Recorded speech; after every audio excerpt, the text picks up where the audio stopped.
زموږ هېوادوال چې اوس مهال په امریکا، کاناډا، انګلستان، اروپا، اسټرالیا او بل هر هغه بهرنی هېواد چېرته چې اوس مهال افغانستان اسلامي امارت سفارت او کنسلګرۍ شتون نه لري، نو ستاسو لپاره یو ښه زیری لرم.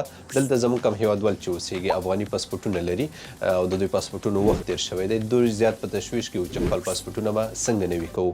نو د دغې ستونزې حل لپاره دلته په دوبۍ کې د افغانستان کنسلګرۍ په ناوخت یو انلاین پلیټفارم جوړ شوی چې اوس په دغه هېوادونو کې زموږ کوم هېوادوال چې اوسېږي دوی کولی شي چې په انلاین بڼه خپل پاسپورټ نوی کړي. دا لینک په سکرین باندې درته ښکاري. دغه لینک به خپل براوزر کې خلاص کړئ، تاسو به دغه ویب سایټ راواوړئ. دلته د پاسپورټ نوی کولو اړوند چې کوم ضروري معلومات هغه به ټول ورکړئ. یو څو شیانو کې ډېر زیات دقت وکړئ.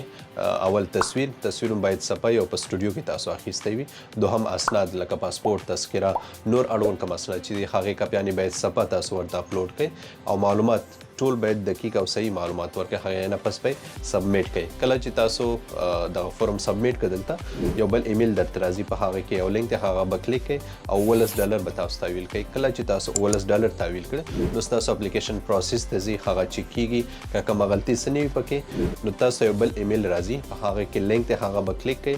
که چیرې تاسو 15 کلن پاسپورټ اپلای کړی وو نو تاسو ته به یو $40 جمع $40 د ډیلیوري هغه به تحویل کړئ. که چیرې تاسو بیا 10 کلن پاسپورټ ته اپلای کړی وو نو $220 د پاسپورټ قیمت دی او $40 د ډیلیوري چارجز دي، دا به تحویل کړئ. کله چې تاسو دغه پیسې دلته تحویل کړئ هغې نه وروسته به ستاسو پاسپورټ پرینټ شي، ډیلیوري کومه کمپني چې ده هغې ته به ورکړئ چې او ستاسو تر کوره به درته راورسیږي. واقعا دا یو ډېره غټه لاسته راوړنه ده. کوم چا چې په دې کې خلي ځلې ایستلي د دوی واړو څخه ډېره مننه کوو.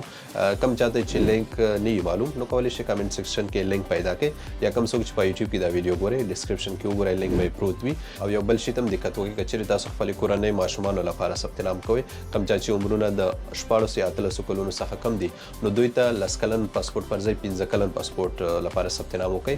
که چیرې تاسو 10 کلن پاسپورټ ته ورته ثبت نام وکړئ دوی خو اجرات درته کوي، خو په آینده کې تاسو پته ده چې ماشوم څېره 15 کاله بعد بدلیږي نو شاید نورو ځایونو کې هغه ونه چلیږي. دې لپاره 15 کلن پاسپورټ ته ورته ثبت نام وکړئ. کوم چا چې عمرونه 14 یا 13 کلونو څخه کم دي. نور که د دې اړوند تاسو کومه پوښتنه لرئ هغه ماته کمنټ سیکشن کې ولیکئ، زه به مسؤلینو سره شریک کړم او راتلونکي کې به پرې بله ویډیو درته تیاره کړم.